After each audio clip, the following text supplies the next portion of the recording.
University original, and now I go to the guild president. We've seen presidents who actually never finish their terms.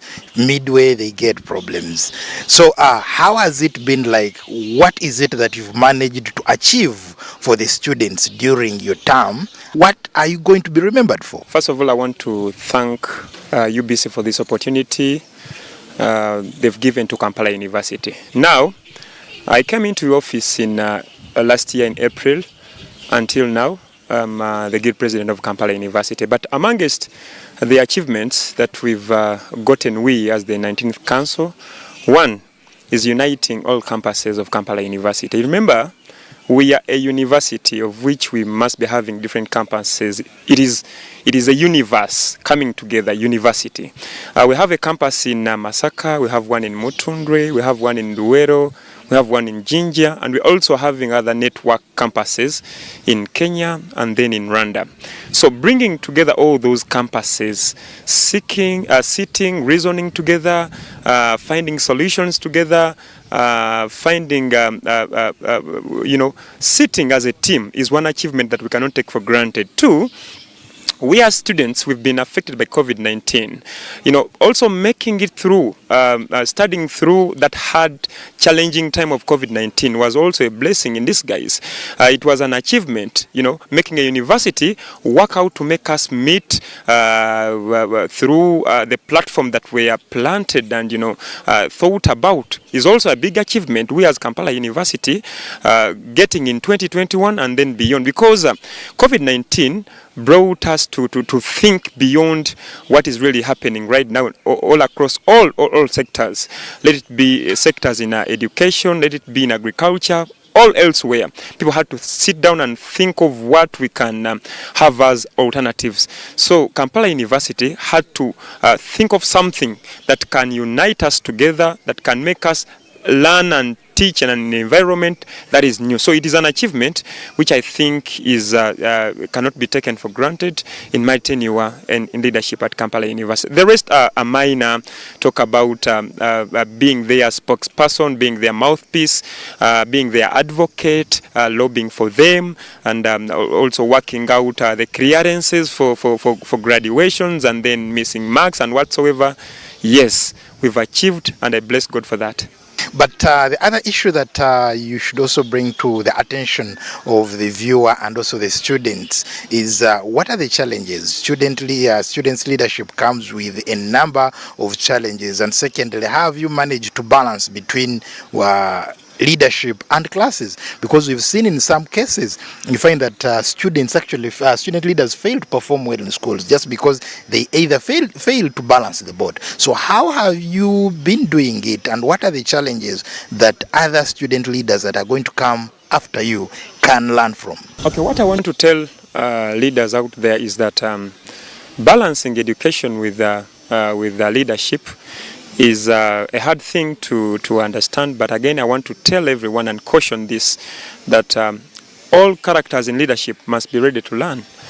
We must be ready to take on education, because from the day you take up leadership, you start learning day to day.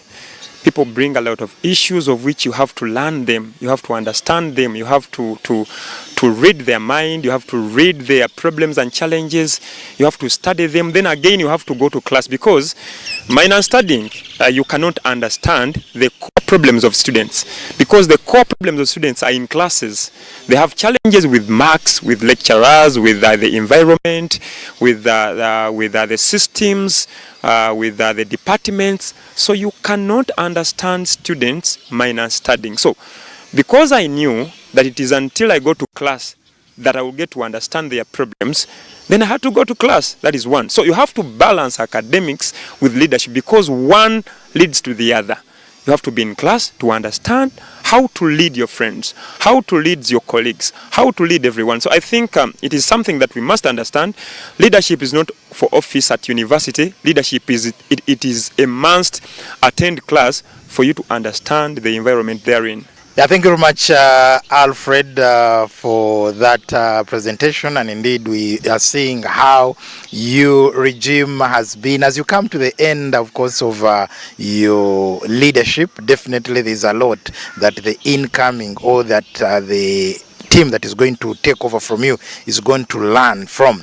Now, we go to the Chairman Electoral Commission, and ideally in Africa, elections are as good as the team organizing those elections. Now, we've also witnessed in some universities riots and perhaps demonstrations as a result of poor management or poor organization of the electoral process. Now, let's get to how you are organizing elections here at Kampala University. Thank you, UBC.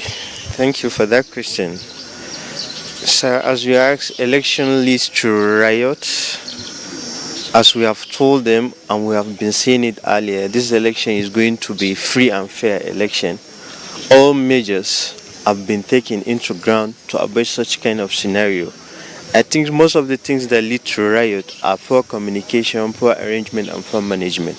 But in our own case, key measures has been made, for example, since from the registration exercise, of which whereby a student has to show his valid lecture card before he can be registered. When we said valid, we means like he has to pay the tuition, show us his receipt, get the lecture card from the school administrator, come and we register you. Apart from even registering you, we are going to stamp at the back of your lecture card that you are going to present. We give you numbers so that on the election day, you will present it and as something as evidence that we are going to use to register you. Aware of such, if you don't have any of that one, you are not eligible to participate in the election. Those are the key measures we think we take in order to avoid such kind of forging and riots.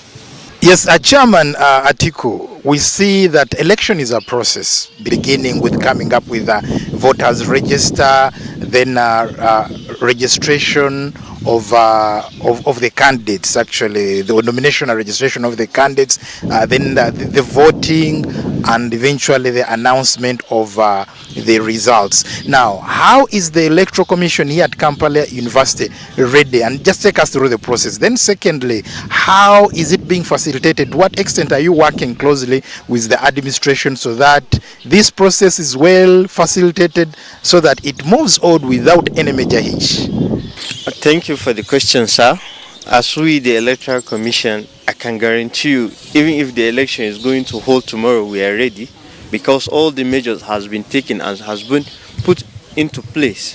What I mean, as a student, our key guardian here is the administrator, under the leadership of our Dean of Students. So we work hand in hand with both the administrator, the student, the aspirant, and each and everybody that we think is involved in these matters to make this thing harmonize, credibility, and to show how transparent this election will be. For example, since from the nomination of forms, betting, registration exercise before we go into their campaigns and election lastly. If you look through it, the process will make it a free and fair to the extent we give a door to each and every person can be able to participate.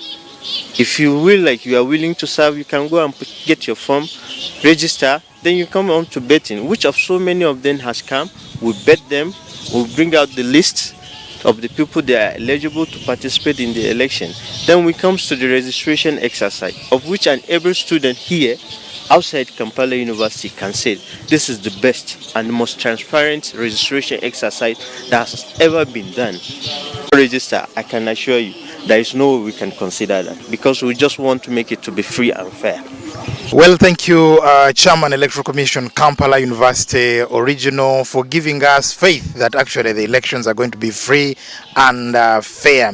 Now, getting back to the Dean of Students, you are the bridge between the students and the administration. Now, let's look at how best you are mentoring and aiding the students' leadership so that it can actually play a key role in the management of affairs here at Kampala University.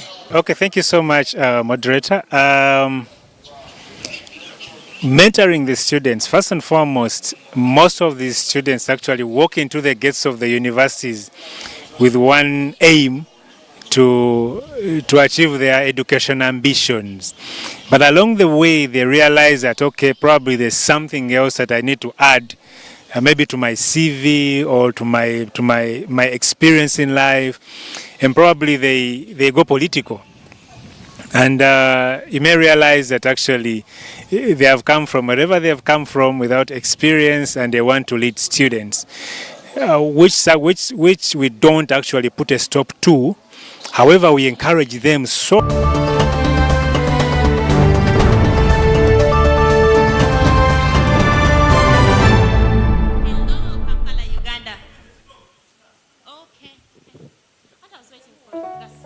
Mic check 1 2. Mic check 1 2.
Nsaba kutegeeza nti crusade eno tugenda givunula mu Luganda ne mu Luzungu mu dakika entono eziddako so nsaba otugumiikirizeeko Mukama yeebazibwe.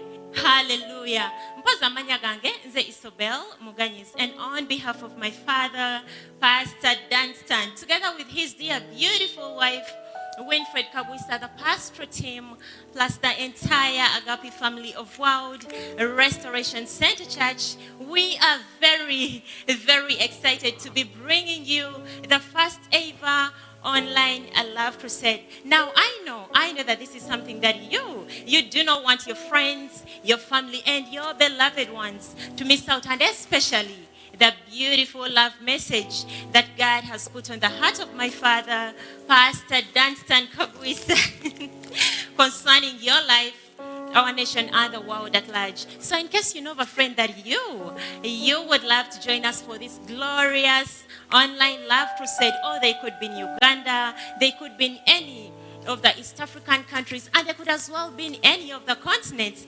America, Europe,